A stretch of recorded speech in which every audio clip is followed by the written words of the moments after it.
Good everyone.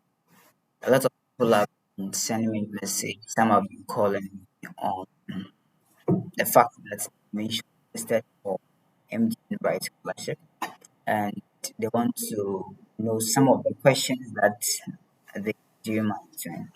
So I just want to take this chance to go through some of the questions with you so that you know what you are supposed to expect.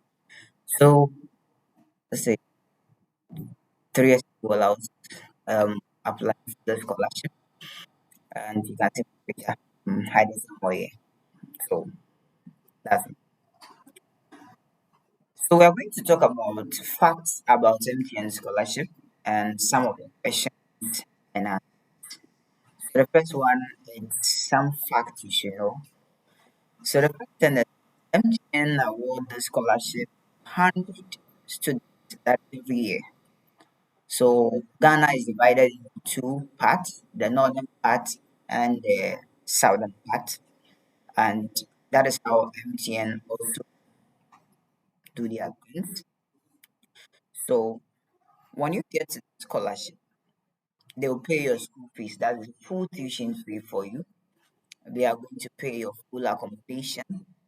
They are going to give you free laptop, and every semester they'll give you 1,500 Ghana cedis to just take care of your money and that kind of stuff.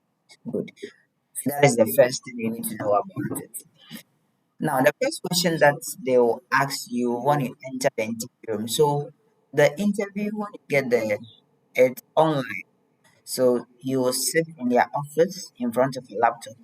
Then the panel members will be on Zoom and they will ask you questions left, right, up, center, and stuff like that. So this question comes in two forms. Tell me about yourself or why are you here? Okay. So they are similar, but there are some key things that I want you to pay attention to. So when you get a question like this, let's see what I'm going to this. First, tell me about yourself. You should tell them your name. You should tell them your level and institution. You should tell them the course that you are doing, your residence, that is where you stay, your family sites, and occupation of your parent. Here, you don't need to talk much about so many things. If they want to ask, they will ask themselves.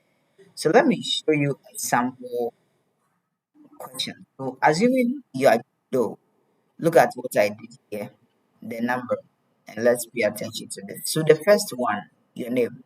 My name is Brando. Then the second one, I'm a first year student at University of Ghana, offering combined major in mathematics and computer science. I come from Penkwase, a small village in the Sinyani Municipal Assembly in the region of Ghana. Now the fifth thing I wrote is to talk about your family side. So look at how I framed it. I'm the second child among my seven siblings, for which three are boys and four are girls. Both of my parents are farmers, and you can go on and add your secondary education. I had my secondary education and senior. So this is basically something brief about yourself. You don't need to combine so many things. Is that okay? Now, the next thing I want us to look at is why are you here? So, as I said, why are you here is basically the same as tell me about yourself. But here we are only adding few things to it. So the only thing I'm adding is add a fascinating story why you need their help. Okay. So let's look at how I'm going to link it apart from the usual names and that. So this is how I set it. My name is Tondo. I'm a first year student at University of Ghana, offering fine mathematics. So you see, all those ones are there too. Both of my parents are farmers. That's number six. And at the occupation of your. Now look at what I added. I said, and the income they make cannot even afford to pay. for my tuition fee. My current admission was paid from the work I did 1 year after I completed SHS with some support from some individual teachers. So I am here today to seek for your consideration to be given the scholarship to further my education. The truth, anyone who go there, they know that you are there for the scholarship. So when they ask you, why are you here? Don't try to tell them that I'm here for the scholarship. Please, you have disqualified yourself. You have to tell them basic information about yourself and why they need to support you. So you get basic clear about it, right? So let them know that you are there to seek for their consideration to be offered that scholarship. Now so let's look at this question. Who are the sponsors of your education and why can't they continue? As I've been saying, this is a scholarship for brilliant but needy students, right? So they want to dwell much on your family and why is it that your parents cannot afford to pay this one? So here, this is how you're supposed to tackle it. Let's move on. So here you have to think of this question. Do you pay for your own fees or you give support from other people? So the question is very clear here. Who are the sponsors of your education? If you pay your own fees, then you tell them that I'm tempted to say that I am my own sponsor, just that I receive some support from family members or some support from teachers.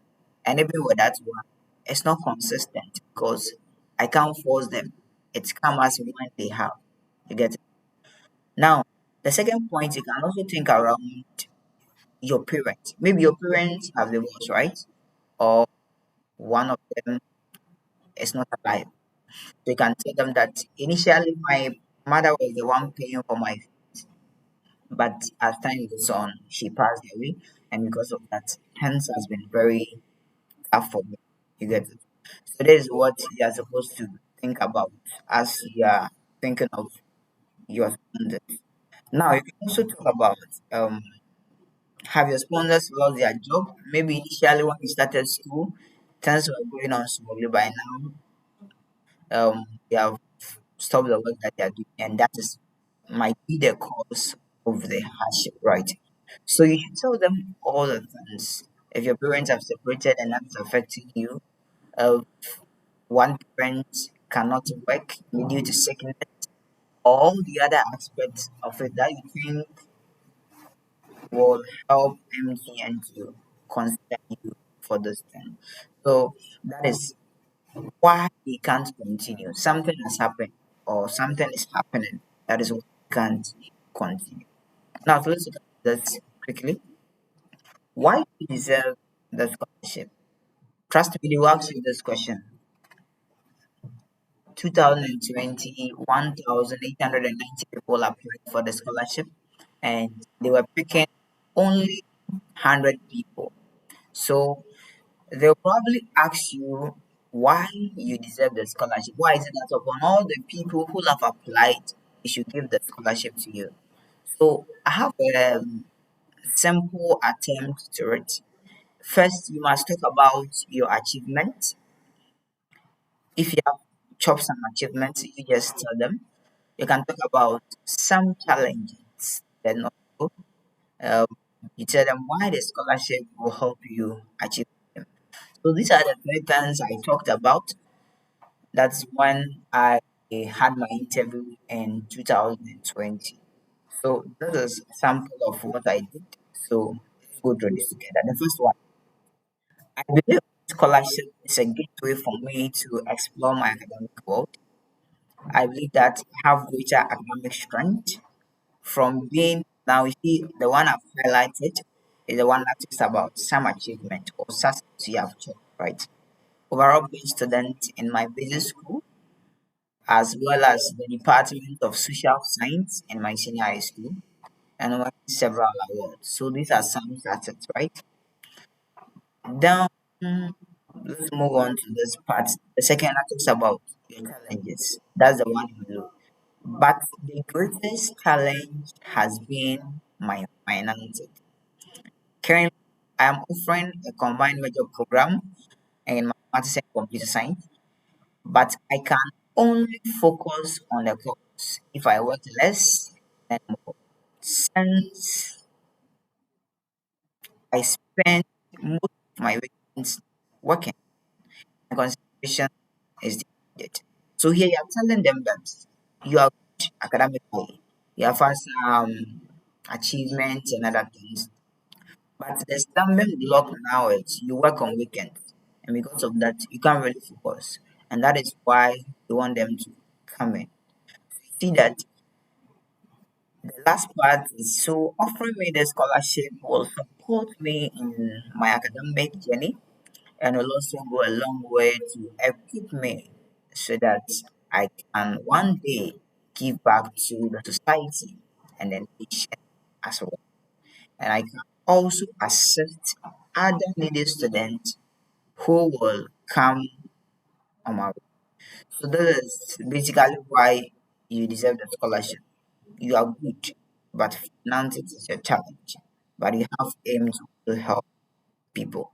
That is how you're supposed to think about it in case you find yourself in that field. Now, the next question is, what are your academic and career goals? They can ask me that, where do you see yourself in the next 5 years? They ask me this question. So, all this we are discussing are questions that they asked me, and that's what we are going through. So they want to know whether you have a clear focus, whether you have a vision, know what you want to do, and where you are going.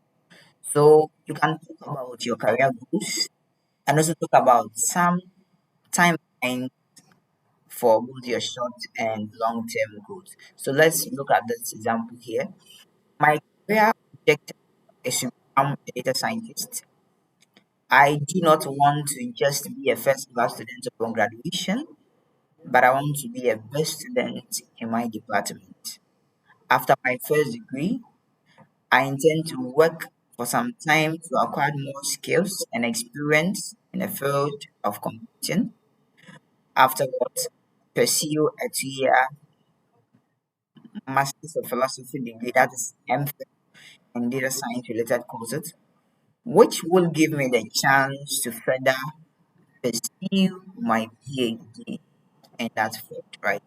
So we have actually provided an overview of who you want to be to them, right? But as let's say we ask you, where do you see yourself in 5 years' time? For that one, you have to attempt it from this perspective. My career objective is to become a data scientist. I hope to complete my first year degree in August 2023. After my first degree, I intend to work for some time to acquire more skills and also to raise funds for myself. Afterwards, pursue a Master's of Philosophy degree in data science. I would have finished my master's degree in the next 5 years and I've also secured some job. So you have a clear picture of how your life should be. And that's basically what they want to know from you. So you're telling them in 5 years' time, you see yourself as someone who is gainfully employed and you're working somewhere. And that is how you should tackle some of these questions. To me, they are not going to ask you one of these questions depending on how long they will spend with you on your family and some of the things you're talking about. They may decide not to ask you any question at all. But there are questions like, what is your current GPA? Are you in first class or second class?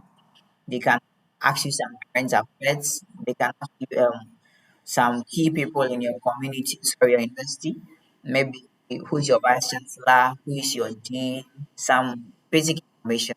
They can ask you who is the minister of education, minister for. I mean, during my time, they didn't ask any of them, but I had a guy who entered the room and they asked him two of these questions I just mentioned. So all depends on how well you'll be able to explain your situation to them. And if you're able to explain it well to them, they won't burden you with some of these questions. They can ask you how you intend to spend the scholarship money that is used to pay fees and support yourself. They want to know.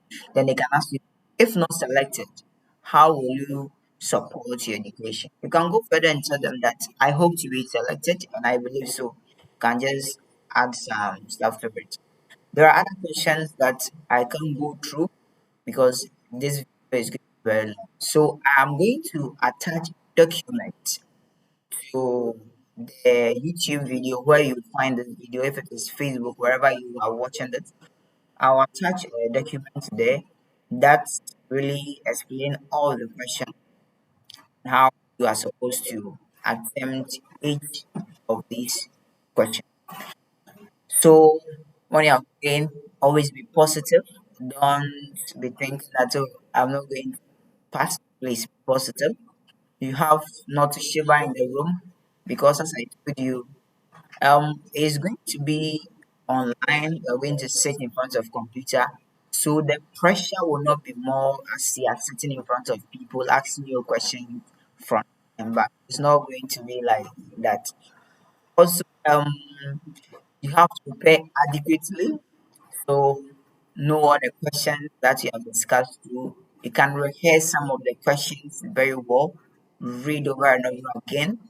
If you think you can't really flow very well, I mean, in terms of speaking of the English, you can rehearse some of the questions, what you want to do, so that you don't go and be messing up there.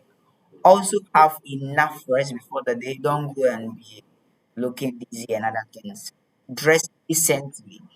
Dress decently. Be in your official way and go there. Walk back. Okay.